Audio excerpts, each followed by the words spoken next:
Notre liberté se trouve au bout de l'épreuve de la division. Si nous réussissons à vaincre les démons de la division, le démon du tribalisme, le démon de la manipulation, et que nous réussissons à devenir un contre notre seul adversaire, la misère, la pauvreté, la mendicité, la décrépitude ambiante de notre tissu social, nous serons plus forts.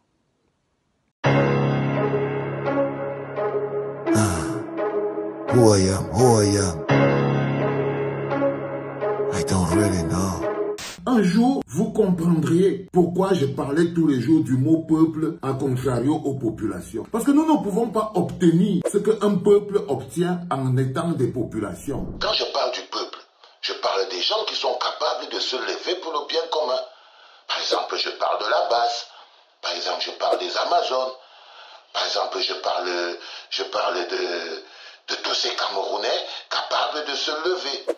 Je parle de tous ces prisonniers politiques qui sont enfermés. Le peuple, ce n'est pas les populations. Les populations ne font pas la politique. Non, les populations sont des instruments de politique. Les populations sont des faire-valoir. Les populations sont des pions que les gens qui ont décidé de faire de la politique utilisent. Les populations ne sont pas impliquées dans la politique. Les populations n'influencent pas la politique. Les populations n'ont pas une existence. Le peuple a une existence politique. Le peuple influence la politique. Le peuple se lève quand la politique a un problème. Le peuple sénégalais ne veut pas du troisième mandat. Le peuple sénégalais est en train de magnifier le fait qu'il est un peuple et qu'il n'a pas le temps à perdre avec les choses du tribalisme et tout et tout. Les populations, quand la politique ne marche pas, elles supplient. Le peuple reçoit de droit l'accompagnement du gouvernement. Le peuple reçoit de droit, exige, prend. Les populations reçoivent des dons. Les populations, elles reçoivent des dons. Le don spécial du chef de l'État, le don d'Atanganji, le don du préfet, le don du maire. Les populations vivent des dons. Quand quelqu'un vit des dons, quand c'est quelqu'un qui te choque constamment, est-ce qu'à un moment donné, tu as encore la force de lui dire quelque chose que tu penses? La population vit de dons, c'est pour ça qu'elle est faible,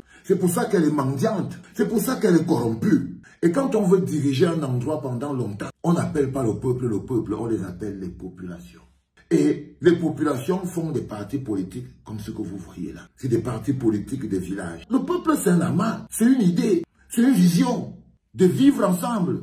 Mais les populations, c'est la survie. C'est pas une idée de globalité. Et ça marche même dans les partis, les enfants. Partagez. Je sais que vous aimez le sensationnel, vous aimez, mais ce dont je suis en train de vous parler est la base. Si nous ne réglons pas le problème de notre changement, c'est-à-dire qu'un programme de changement de mentalité individuelle et personnelle, si nous ne migrons pas du statut de population et que nous devenons un peuple, nous ne prendrons même pas le départ vers notre libération.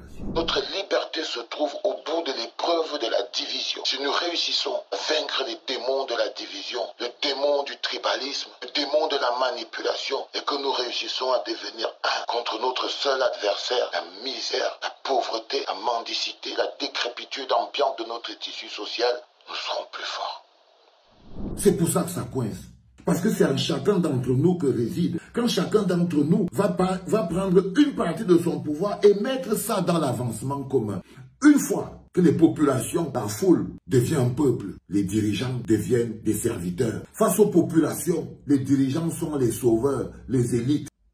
Nous ne sommes pas maudits. Nous avons été conditionnés mentalement, psychologiquement. Nous avons été conditionnés sur comment même nous devons nous percevoir nous-mêmes. À nous voir comme des gens qui sont là pour supplier. On se lève aujourd'hui, le don du chef pour la route, le don du chef pour les pauvres. Le Cameroun, lui, nous donne quoi? Si tout c'est un don, on fait une école, c'est un don. Si tu voles, c'est comme si quelqu'un vous volait à vous pour vous redonner. C'est ça le rapport entre le gouvernement et les populations.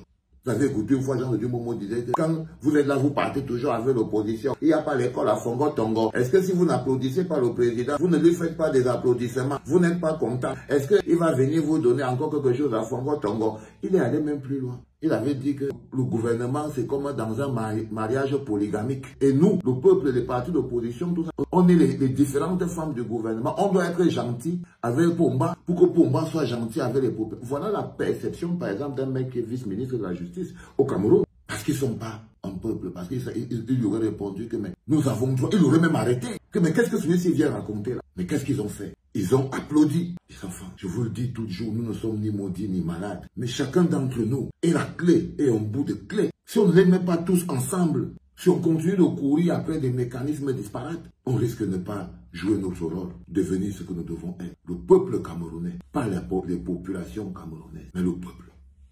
C'était papa.